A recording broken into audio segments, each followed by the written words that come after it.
Alright, so we're looking at the shifting linkage on a 2002 Impreza TS, a wagon, 5-speed manual obviously. I'm trying to figure out why I can't get it into gears.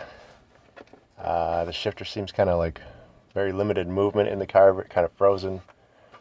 I noticed that this boot is tore apart going into the car, and this feels a little like it has a little bit of play to it, not much. I've got some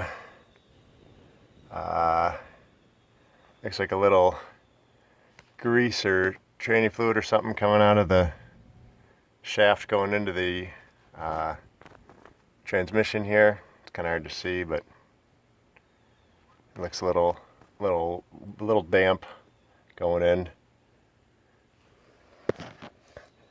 The knuckle here, if you want to call it that, seems to be intact, although old and shitty looking. Then we'll go in the car. Alright, so in the car, on the drive home, I lost all but first gear. I could get it into first gear, but nothing else would go. The shifter had very little movement back and forth. It would not move side to side hardly at all. Now I'm able to move it side to side a little more. The more I jiggle it, it seems like it kind of starts doing different things. Like right now I cannot get into first, second. I really can't get into any gear actually at the moment. And then if I kind of mess with it, now I can get it into first. So now I can feel I'm in first, but I can't, once I get out, I typically can't find another gear. Like it really won't move over hardly at all.